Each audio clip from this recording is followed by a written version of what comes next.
салом алейкум, мардуми шарифи Тоҷикистон, умедворам хуб ҳастед. Ҷарима барои ҳиҷоб 3500 сомонӣ бошад ё ки доллар? хушроя гӯш кунед. 3500 сомонӣ агар бошад, ман норозӣ ҳастам, барое ки кам аст. 3500 сомонӣ ҷарима. агар доллар бошад, ман дастгирӣ мекунам. дар Ӯзбекистон то моҳи сентябра 5000 доллар мешавад ҷарима именно барои ҳиҷоб. мардуми шарифи Тоҷикистон,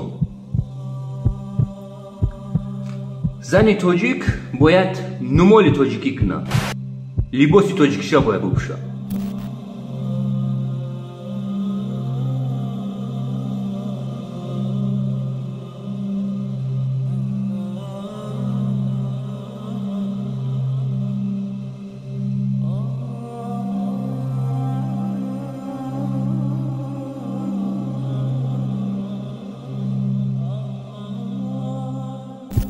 И точка. Уже айбайн 30 сол гузашт. Айб аст имрӯз. Имрӯз зани тоҷик либоси дигар миллата пӯшидааст. Мода дар кор нест. имрӯз бояд ҳунармандои мо бояд нишон буданд. номи як ҳофизара ман намегирам, ба мегӯяд ки Исоқов Аюб, ту то номои смечка фурӯшҳоро гирифтеси. Ман ранг намуди ӯ ҳофизаро мебинам, дар танаш читари пӯшокай, ӯро бояд депортатсия кардан дар кора. ҳамун давлате ки имрӯз дар танаш мо дидесем пӯшоки дигар миллата. ман дастгирӣ мекунам. има баротса мебарам.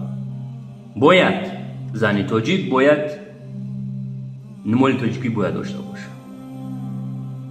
7000 сомон кам аст. мо барот сабурза наметонем. бояд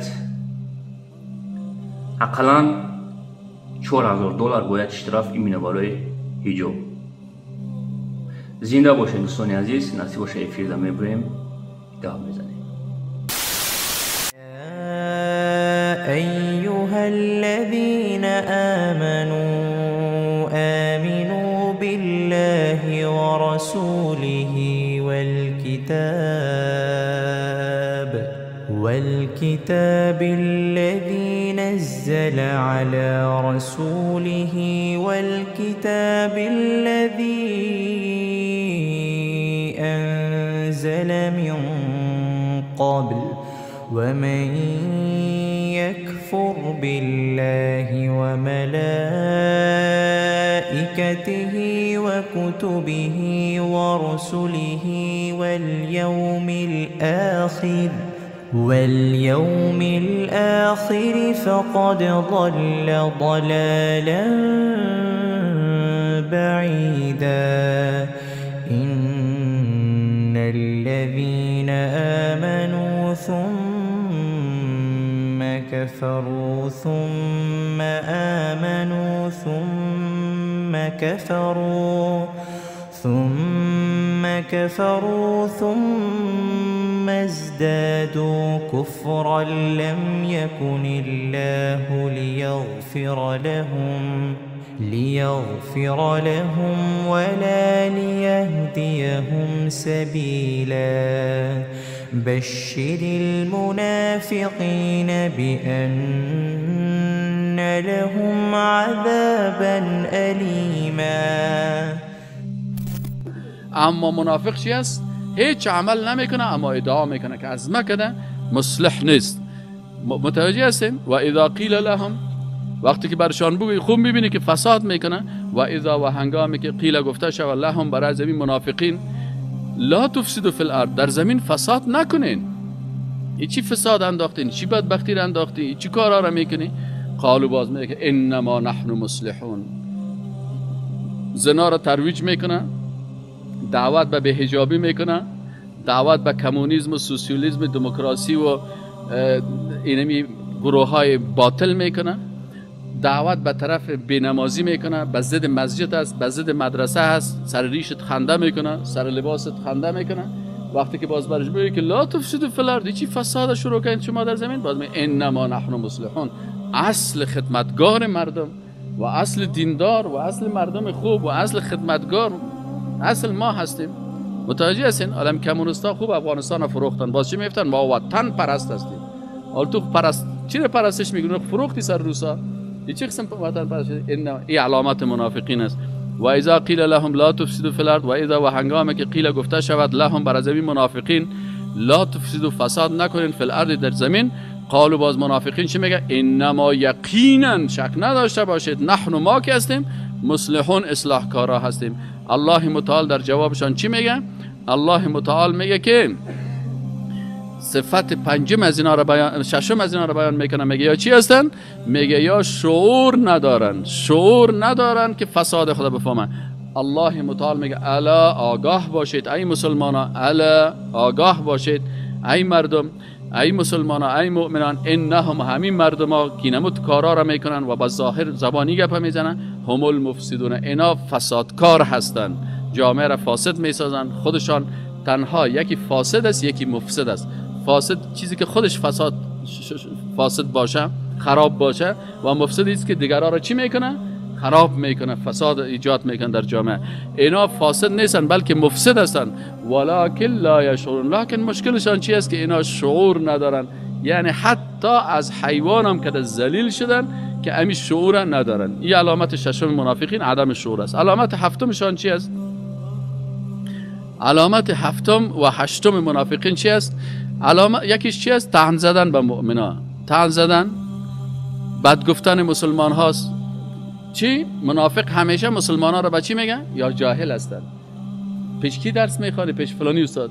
او خودش یک جاهل آدم است. این علامت منافق است. کل مردم به نظرش چی معلوم میشه؟ جاهل میشه.